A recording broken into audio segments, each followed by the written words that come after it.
Hello, beautiful soul, and welcome. Today we are going to be discussing your secret relationship with the universe and how that relationship is probably implementing, affecting, or coloring your relationship with God Source Deity and manifestation. So if you're new here, welcome. My name is Danielle, #Damsel at 𝑓𝑑𝑒𝑠𝑒𝑛𝑙𝑖𝑔𝑛𝑙𝑖𝑔h𝑡𝑒𝑡𝑠 of Damsel Designs .com. I am a quantum channel, an energy reader and healer, as well as energy artist.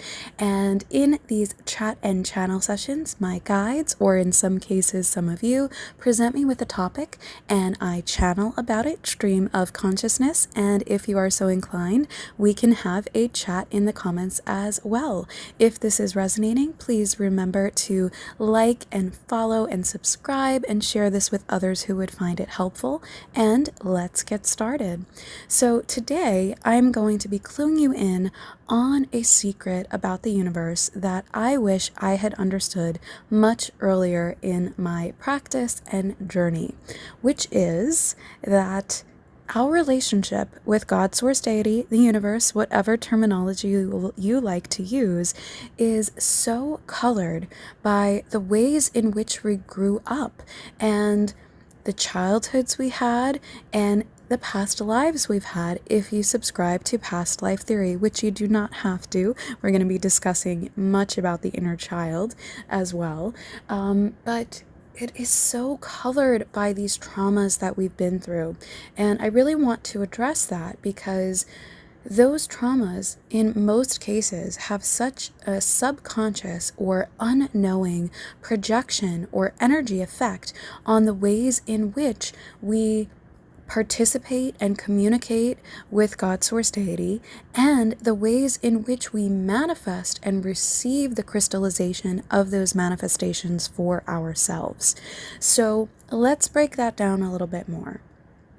I am someone who works a lot with bridging the spiritual and the scientific, and so in addition to my energy healing and Akashic Records reading and past life work, I study a lot about mindfulness and inner child and psychology, and have personally found that the wounds that we carry from past lives and the traumas that we carry from such, if you believe in those, always mirror themselves in our childhood and in our inner child wounds in some form and facet as well, which is why you do not have to believe or know about past lives in order to understand this and move forward in the healing of it.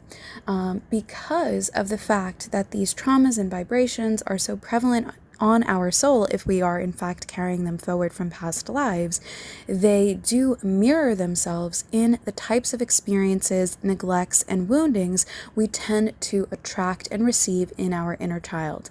And so having and carrying an inner child wound, or in many cases several inner child wounds, can act as another vibration or projection on our current state. Also, because of the fact that the wounds and neglects and programs and beliefs and perceptions that we tend to pick up in childhood happen when we are developing our physical brains, our physical nervous systems, and the development of our chakra energetic system as well in this body, no matter how many other bodies you believe you've had or not. And so that development goes through adaptation through the lens of those wounds, of those experiences. And in my experience, many people who come in as empaths, as light workers, as those committed to understanding and or healing their consciousness or family lines, tend to be born into families where they are misunderstood, or where the family members have most probably not been through as many incarnations or lifetimes as that quote unquote awakening. I like to use the term awakening rather than awakened because I believe it's a continual process, but that awakening soul tends to come in more mature than the other souls that it's born into in the family. Now, that doesn't mean anyone is better or worse or smarter. It simply means that the soul is more experienced. And so sometimes the noticing or the subconscious noticing of that difference in experience level can cause friction between the child and the parent, and or the child could be born to what's called EI, or emotionally immature parents. That can be a soul and consciousness issue or not. It can also be a personality issue of the parent or caretaker, such as narcissism, BPD, etc. Not here to diagnose anyone, but those are some key catchphrase words that you can look up on your own and or with a licensed therapist if you are so inclined. But I have found that phenomena is very, very present with those of us who are empaths, like I said, who are light workers, who are part of Dolores Cannon's 3 waves of volunteers, if you subscribe to that theory. And while this can be a breeding ground for our soul's healing and growth and clearing of karma, it can also be very difficult or tumultuous or detrimental. Excuse me. This is stream of consciousness for a reason, so if I mispronounce, excuse that. But it can be a very difficult childhood. And even if it's not a childhood we would look at as difficult in terms of comparison to other types of childhood traumas, understand that any time a body or a nervous system gets shocked or overwhelmed, or a soul or a psyche gets overwhelmed or shocked, which can be different for any person, that counts and constitutes as trauma. So 2 siblings, even a set of twins, always under the same set of parents or circumstances, could experience the things in their childhood in a very different way. One could perceive it as trauma and one not, simply based on how their nervous system is responding. And the nervous system develops its patterns, its belief systems early in childhood, as do the chakras. In fact, the root chakra, which is our grounding and in many cases creation chakra, that bottom base red glowing chakra, right, develops usually by age 7. So the things that happen to us by age 7 can project a belief system onto us, which can address how we manifest, how we ground, how we feel comfortable in our bodies or on this planet. And so if we grow up with emotionally immature parents, which can also mean those who don't know how to deal with their own emotions, don't respect their own energy, or have healthy or hygienic practices for themselves, or those that do not know how to respect our energy, we can imprint and implement this system of belief on us that we're never good on us. We could have a lacking self-concept or sense of self-worth. We can develop a people pleaser tendency or a hypervigilance because we have been made early in childhood to need to adapt by picking up on things before they happen in order to protect ourselves, or to pick up the slack with family, whether that's emotional or financial support, or doing things around the house that maybe are not in a position for a child to do. We can develop a tendency to feel unsupported because sometimes that EI, emotional parent, emotionally unavailable or immature parent, could place responsibility or extra baggage on us because of their sense of our soul's maturity, while not realizing that even if we've been reincarnated many times, even if we're mature, even if we're capable, we still need that experience of a healthy and supportive childhood in order to build a better brain and nervous system and chakra system, which is attuned and prepared to give and receive. And so many of us who are light workers, who are empaths, who are people pleasers, shut down so many parts of our feminine energy, whether we're male or female, or shut down our ability to properly receive because we've been taught that receiving is not as good as doing, right? This is also stressed in hustle culture throughout the world as we grow, that we always need to be doing something, right? If you grow up with a narcissistic or BPD parent, caretaker, or sibling, you may notice that they often want a lot of validation of their ego or emotional state. And so it never seems to be enough. It never seems to be good enough. And so we can implement this belief on ourselves that it's never enough, that we always have to be doing, that we always have to be turned on, that we always have to be vigilant, that we always have to be working in order to receive or have any positive result. We can also develop this belief that we have to ensure the follow through of promises of parents or caretakers who maybe let a lot of things go through the cracks, either because they had too much on them at the time, or they had a tendency to be flaky or immature about keeping promises or upholding support.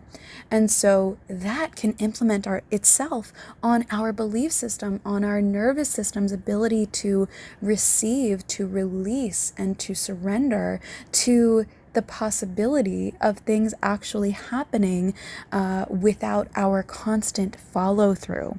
So this is the secret of why so many people, no matter how gifted we are, no matter how enlightened we are, tend to have a difficult at first relationship with manifestation, because of the fact that we get caught in the cycle of manifestation, in the cycle of doing or finding the perfect technique, or constantly affirming or doing spells or magic working, whatever your technique is, right?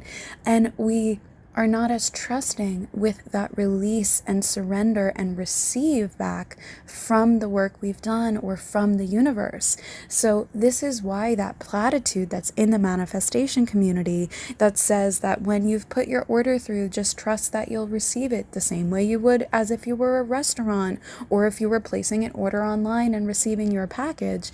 That platitude is not so easy for those of us who have constantly had to do the work when we were growing up in order to receive even the bare minimum of what we needed or were due. And so this is where we tend to develop patterns or habits or anxieties about simple things like constantly tracking the package to make sure it'll arrive in time in terms of a physical world thing, or in terms of spiritual work, constantly trying to do a technique in order to receive and not trusting the release or that receive or our ability to rest and reset and integrate in order to allow that receive.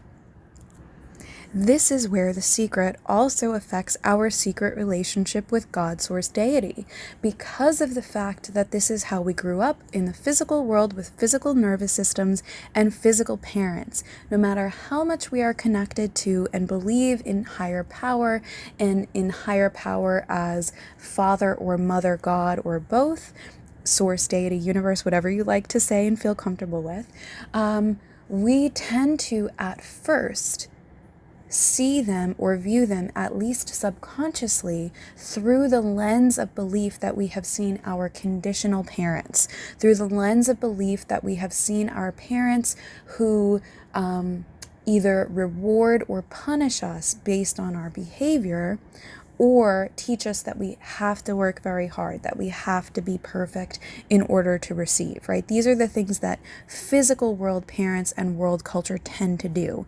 And no matter how much we are beyond this world, there is still a lens and a filter that is placed on us in our development that shields us from the full belief or experience with God, Goddess, Source, Deity, of that unconditional aspect or that unconditional love, right? Because our nervous system doesn't quite believe that it can be unconditional. Our nervous system doesn't quite believe that we can really look at and trust Mother, Father, God the way we are meant to, which is unconditionally, when we have grown up with a system of physical development that says that we either can't trust, count on, or rely on our parents, or that we can trust, count on, and rely on them, but that we can do so through a lens of conditions or being good. rather than sinning or bad. And so that relationship can also be detrimented by dogmatic relationships with religion as well, that implement these beliefs that they're supposed to be the middlemen or women or governments between you and God, goddess, source, deity. While I'm very proud to be a medium and a channel, I work very hard to make myself a pure channel and to help my clients understand that I'm the translator. I'm not standing in between and blocking. And you always have connection with God, source, deity. I'm just helping my clients to understand that language or that connection a little better. I'm not the only way that they get to connect or communicate, which is what so many religions try to implement or teach us, that there's only one way, or that they, in terms of that religious practice, are the only way. And in a quantum universe, in a limitless creation, there is never only one way.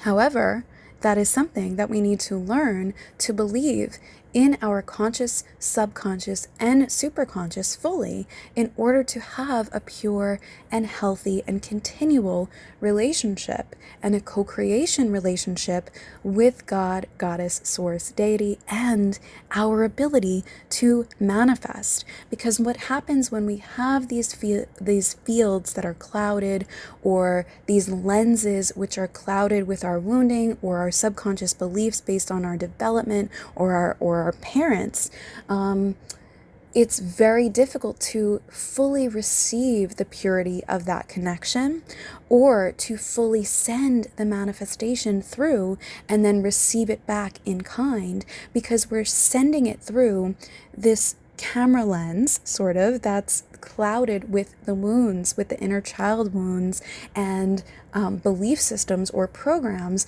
that are limited rather than limitless, or that are limited with the beliefs that it has to be difficult, it has to be hard, we have to hustle, we have to work hard, we have to follow the rules, or that we're going to be loved in a conditional way or treated in a way by our higher power that we were treated by the world, our parents, or our religions. And it's not supposed to and doesn't have to be that way. So if you have found that you've looked to your relationship with manifestation where it's more difficult for you to manifest personally for yourself than it is for you to manifest something or perform a healing act for others or be there for others, you are not alone. I have certainly been there as well. That is dual fold. That is number one, because it's always more difficult to do something from the inside rather than from the outside, because we are lacking of perspective and sometimes focus. That is so easy for us to have when we're helping someone outside of ourselves. And number two, also because we've been doing so through the lens of these clouded auras, or these wounded auras, or these clouded filters that are still projecting some trace elements of the wounds or neglects or abandonments that we faced, or the traumas that we faced in our childhood or in our past lives. That's why I find past life healing and inner child healing, even if, again, you don't believe in past lives, to be so valuable, as well as cord cutting and working on our belief systems to be so valuable, because it helps us clear that filter of beliefs in order to have a better relationship and in order to manifest and receive more clearly. Now, I would also like to say it doesn't always have to be that much work. You can simply implement a new belief system and drop those old beliefs. However, depending on the type of person you are, you will know whether you are someone who has to heal and clear a belief and a projection that's been on you, or whether you can just drop it out of your field and replace it with a different one. That is a totally different type of quantum process, and it also goes into the belief systems that you have about yourself, your gifts, and your reality, and how deep those wounds lie for you. Some will be easy to just recognize and drop a belief and replace it with a healthier one. Some may need that deep healing or cleansing or transmuting work. It all depends on you, your field, your awareness, your experience, and what works best for you. Which is why, although I am sharing the secret of the awareness of these wounds, there is not really one secret that I could share about how to clear them, because it's going to be so individual for everyone. So what I encourage you to do is perhaps listen to this chat and channel session again when we're finished. Get out a journal in a time where you have some time and patience and safe space, and write down things that are coming to you, stream of consciousness, as you are listening, and see what your consciousness or your spirit guides have to say to you about this information. I also want to share that you do not have to maintain relationship with the God, goddess, source, deity that you grew up with. You can, but you do not have to. I personally subscribe and connect with many types of religions or pantheons based on past life connections I've had, and also based on the God, goddess, source, deity that have pursued me and loved me and recognized me and the divinity in me respectfully and unconditionally and supportively, in a way where they told me every time, not that they weren't my parent, because in some cases they are, right? And they love being seen in that role for us, to love and nurture us as parents, but that they weren't my parent in the abusive or neglectful or conditional way that I had known parenting to be.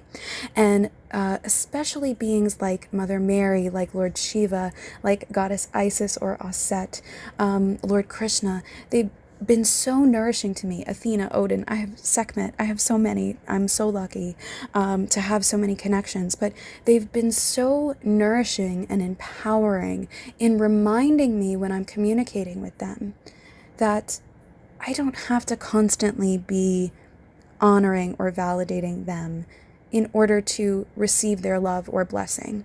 And yes, while they do get power boosts and appreciation from our love and devotion to them, and that's a give and receive relationship when we do that, when we worship, when we love and honor them.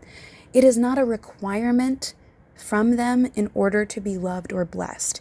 And that's something that even Jesu or Yeshua or people know him as Jesus or Christ have worked very hard to remind me, luckily, because of the trauma of going through a dogmatic belief system of earth, which has turned religion into things like war and dogma, and because of going through, in some cases, traumas with parents who are abandoning, immature, or neglectful in some way.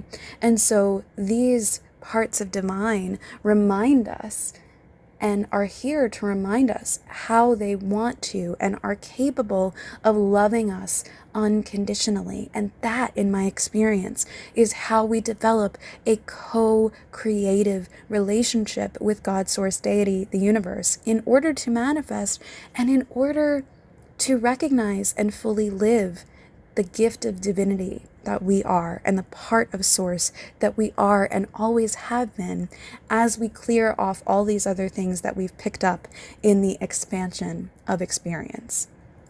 And so whatever part of deity or source you vibe with or resonate with, there is never a judgment on that from me. I hope that this helps you and blesses you in your continual development of that relationship, and also blesses you to recognize patterns that you may have about your belief systems that can stem from your chakra and nervous system and inner child and past life wound development, and go towards the commitment to either clearing and healing those things or implementing new and positive beliefs, and seeing where that gets you when you have a clearer channel, a clearer filter upon you and your field. And feel free to share your comments or your stories of how this resonates. Feel free to share an affirmation that you are committed to clearing this or healing this and being a purer channel and manifesting well for yourself as well as others.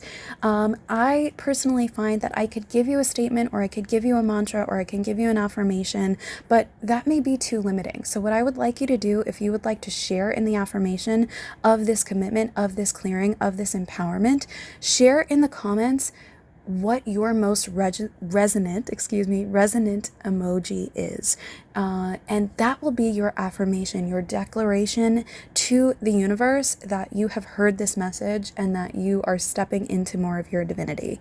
And it will also do so in a way where that emoji and your comment can be recognized and empowered by others, but is still a little bit mysterious to you and protective of your energy and whatever personal things you may be manifesting right now, because I know that sometimes we like to keep the manifestation secret for a time to keep other people's energies out of it. So I would love to and look forward to seeing what emojis you share in the comment section.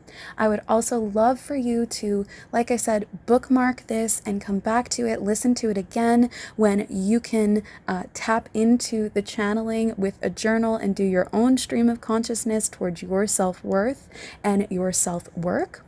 And if you are called to do this with spiritual support, know that you can find me anytime on my website, Damsel Designs, DAMCL Designs.com, for quantum sessions and Akashic Records readings.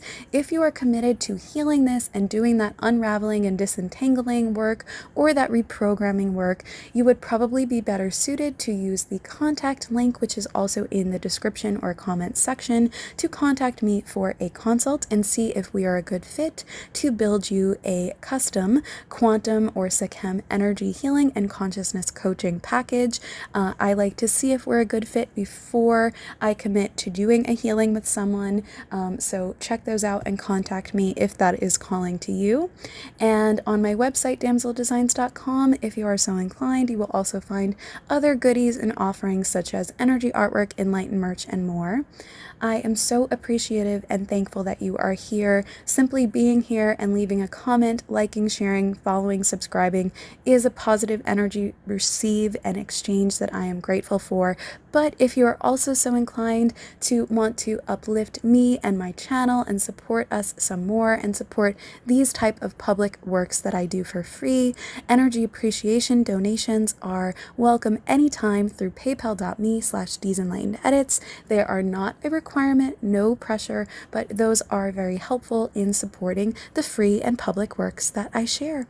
So I appreciate those of you who take that route and all of you for being here. You can check out other previous chat and channel sessions in the playlist, which is linked as well. And I will see you next time with love, light, and light codes. Love, Danielle, #Damsel at 𝑑enlightenededits of damseldesigns.com. Bye for now. Be blessed.